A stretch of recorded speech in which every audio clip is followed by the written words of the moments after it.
Hello, boys and girls. Mrs. Wright here. I have our next story and I'm ready to tell it to you. I'm so glad you're here with me today. And I want you to think about in this story, we're going to think a little bit about these three words: a gift, a giver, and a receiver. Okay, so think about those three things as I'm telling this story. And I want to think about if these characters get a gift, are they the giver or are they the receiver? Okay, this is a fun story today. This story is called The Story of Jumping Mouse, Part 1. This is a two-part story. So you're going to listen to the first part and we're going to talk about some of the words, and then we're going to listen to the second part of this story, okay? So the words that we're going to talk about, the vocabulary words today, the first one is the word brush. Have you ever heard that? Brush? A bunch of bushes and other plants growing together closely. That's the thick brush. It's a bunch of bushes and other plants growing together closely. Micah had a hard time making his way through the thick brush to get to his campsite. All right, here's the next word. The word is journey. A journey, that's a very long trip, right? Rhea made the journey home after her vacation ended. All right, so that's the word journey, when you make a long trip, right? Maybe you've had a long journey before. All right, the next word we're going to be studying is the word perilous. Perilous means dangerous. So an example of this in a sentence would be, it would be perilous to cross the old rickety bridge. Perilous. And then the next word we have, the last one for this story, is the word swayed, to change an idea or an opinion. John swayed his older brother to share his favorite toy. Swayed. Okay, so those are the words that we are going to be using in our story today. I want you to listen closely. This story is a great story. It's one of my favorites. It's about this little mouse, the jumping mouse. And I want you to think about it as I tell it today. Now, this is also a folk tale.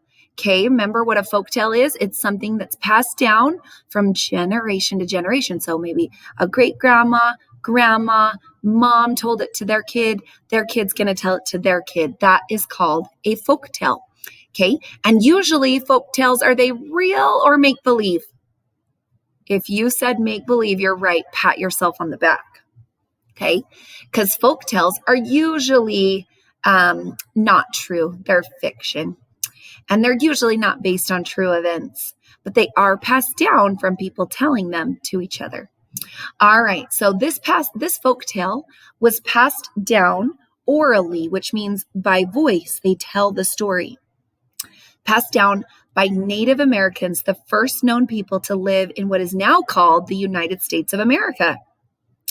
These characters in the story, they often want something. Okay, and I want you to think about in our other stories, like Momotaro, he wanted to defeat the Ani. The Bremen animals, they wanted to make a band. The Three Billy Goats Gruff, they wanted to cross the bridge, right? So oftentimes in these folktales, the main character wants something, okay? So we're going to talk about that today. What do these characters, what do they want? What does this little mouse want? And is it similar to what they're going to get, okay? All right, so today we're going to listen carefully to the story of the jumping mouse and see if he gets what he wants, all right? If you've already heard this, I want you just to listen to see if this version is different than what you've heard before. All right, the story of the jumping mouse, Part 1. Once there was a small mouse with a big dream. The small mouse had grown up listening to the elders tell wonderful stories about the far-off land. Now the small mouse lived in the brush near the sparkling river. Remember, brush is a group of bushes and other plants that are growing close together. On the other side of the sparkling river was the dry desert. The small mouse had been told that the far-off land was on the other side of the dry desert. Although the mouse was small, he was brave. He intended to go to the far-off land. The word intended means the mouse planned and wanted to go to the far-off land. One day, he said goodbye to his family and friends and set off. His first challenge was to find a way to cross the beautiful, sparkling river. A challenge is something that is very hard to do, right?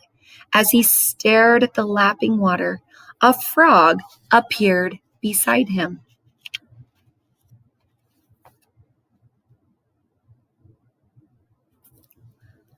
Oh, there's the frog. "You'll have to swim," said the frog. "I don't know what you mean," replied the small mouse, for he had never swum before. "Watch me," said the frog, and with that, the frog jumped into the sparkling river and began to swim. You guys know how to swim in the water? The small mouse watched the frog for several seconds before announcing, "I am afraid I cannot do that. I will have to find another way to cross the sparkling river." The frog returned to the edge of the river. "Why are you so determined to cross the sparkling river?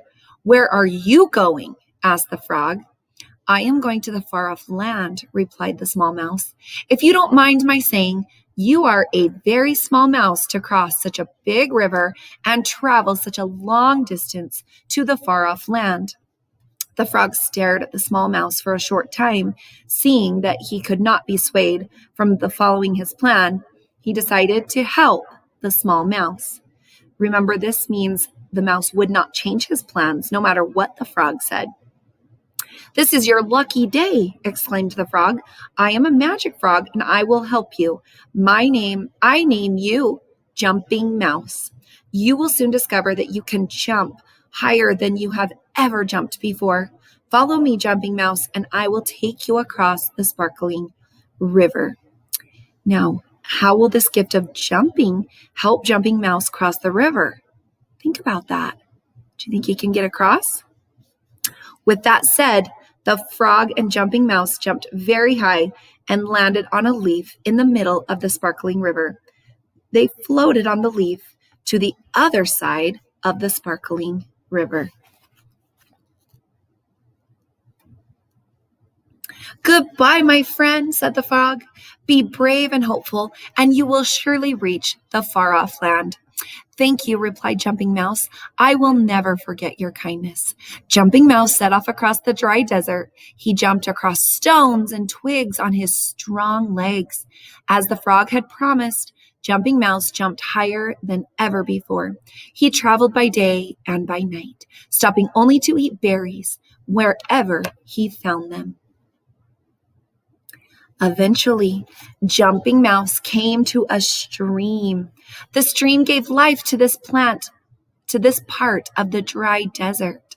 Beside the stream grew many bushes. Underneath one of the bushes there lived a very fat mouse. "Good day to you," the fat mouse said to Jumping Mouse. "Good day to you," replied Jumping Mouse. "Where are you going?" asked the fat mouse. "To the far-off land," explained Jumping Mouse. "However, I would like to rest a while and eat some of the juicy berries that grow on the bushes beside the stream." The word stream means a small body of water, similar to a river. "Well, be my guest," said the fat mouse. Jumping Mouse stayed with the fat mouse for several days. He ate berries and drank from the cool stream.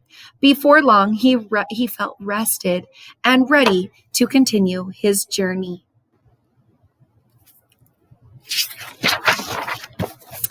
"It is time for me to continue my journey," said Jumping Mouse one day. The word journey means long trip. Why would you want to travel to a place that surely doesn't even exist?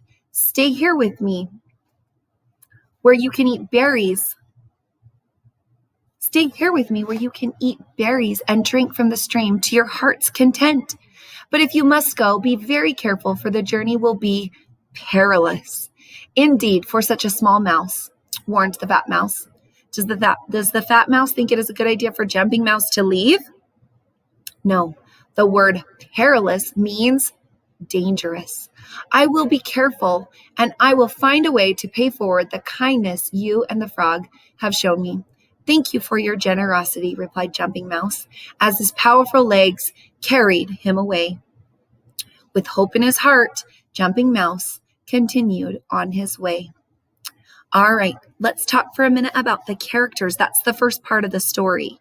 We're going to talk for a minute about the characters in this story. So far, we have Jumping Mouse, the Magic Frog, and the Fat Mouse, right? Why does Jumping Mouse decide to leave his home and travel across the desert? Pause the video and tell somebody you're with. If you said because he wants to see the far-off land, you are correct. Give yourself a pat on the back.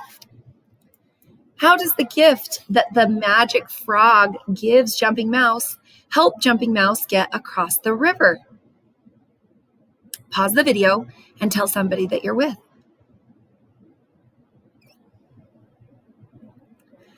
If you said this gift helps him jump higher and farther so that he can even cross a river, you are correct.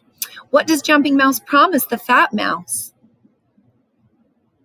If you said that he promises he will pay forward the kindness he's been given, you are correct. Who does Jumping Mouse meet after the magic frog? Do you remember from the story? He meets the big fat mouse, right? All right, think for a minute and pause the video and share your thoughts on this question. How is the Jumping Mouse's journey different from Momotaro's journey? Do you remember those two characters? How are they different? How are these two characters different? And then think about how they are the same or alike. Pause the video and share your answer with somebody you're sitting by. All right, one more question. Are Jumping Mouse and Momotaro both heroes? Why or why not? Share your answer. All right, I think they were both heroes, right? In their own ways. They have their own journeys that they are doing that they want to share. All right. In this story, we heard the word perilous. It's time for our word work. Say that word with me. Perilous. Perilous. In the story, we heard Fat Mouse says to Jumping Mouse, "But if you must go, be very careful, for the journey will be perilous." Perilous means dangerous or scary. Walking along the edge of a busy road seems perilous. What kinds of things do you think would be perilous? Try to use the word perilous in a sentence. You could say something like, blank would be perilous. Maybe like, jumping out of an airplane could be perilous. Pause the video and share a complete sentence using the word perilous. Okay, it's time for stand up, sit down. Stand up if you hear me describing the word perilous. If it is perilous, stand up. If it is not perilous, sit down. All right, here we go. Chris felt a raindrop land right on his head. Is that perilous or that is not perilous? You should be sitting down. That is not perilous. All right, here's the next one. A boy played in his sandbox. Is that perilous? Are you standing up? Or that is not perilous, sitting down. Good, it is not perilous. A baby bird fell out of its nest. I hope you're standing up. That is perilous. That bird could die, right? Because he fell all the way out of his nest. The rock climber's hand slipped, and it was only then that he realized that his safety rope was not attached to anything. Is that a perilous situation? I hope you're standing up. That was perilous. Maria looked both ways before she crossed the street and saw that no cars were coming in either direction. Are you standing up or are you sitting down?